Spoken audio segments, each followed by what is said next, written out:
Collect किए जाते हैं, तो अगर इनको बिग डेटा के माध्यम से संचित किया जाए तो बहुत मतलब आगे आने वाली जो स्कीम्स जो गवर्नमेंट बनाती है लोगों के विकास के लिए, तो उसमें बहुत अच्छे से काम लिया जा सकता है। बिल्कुल सही बात है। ये बताएं, आपने अपना घर, जॉब और पढ़ाई कैसे मैनेज करी? मैम, शादी से पहले तो पेरेंट्स का, भाई बहनों का सपोर्ट था और मेरी शादी 2011 में हुई।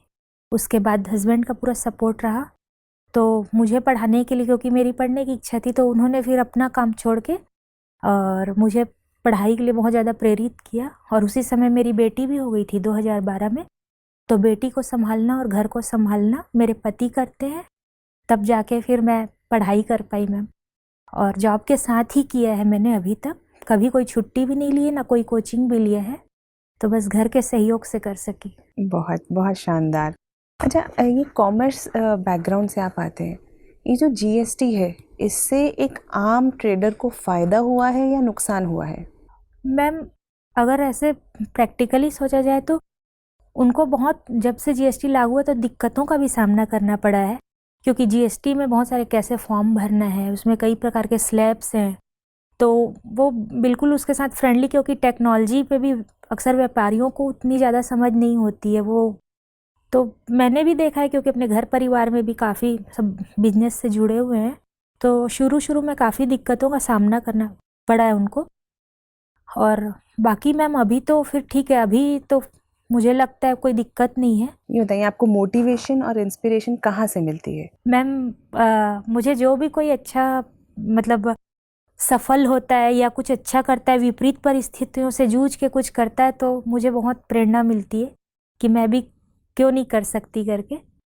तो बस वही सोचती हूँ कि कुछ ना कुछ हमेशा करते रहना है, आगे बढ़ना है। अच्छा, इतिहास में ऐसी कौन सी महिलाएं रही हैं जिन्होंने विपरीत परिस्थितियों से निकलकर विजय हासिल करी है?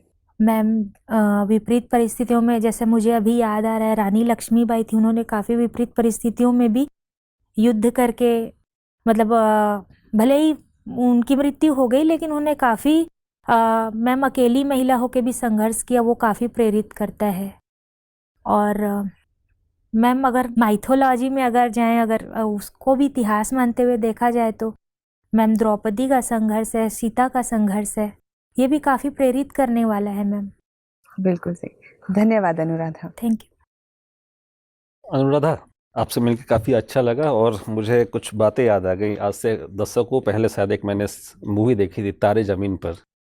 आपको देख के लगा कि सूर्य की लालिमा जो है ज़मीन पे आ गई है। Thank you sir. बहुत अच्छा है। और बताइए कि इस कथन से आप क्या समझ रहे हैं, जो मैंने आपके सामने जो कहा, इसको आप कैसे इंटरप्रेट करते हैं अपने लिए? मुझे तो ये समझ में आया सर, ऊर्जा का पुंज, मतलब बहुत विपरीत परिस्थितियों में भी ऊर्जावान हूँ, शायद मुझे यही समझ में आया, आप ये कहना चाह रहे हैं सर। जी, तो आप सूर्य की लालिमा है और शायद बहुत लोगों को आप इन्फ्लुएंस करेंगे। खैर, आगे बढ़ते हैं। अभी भारत सरकार एक आज़ादी का अमृत महोत्सव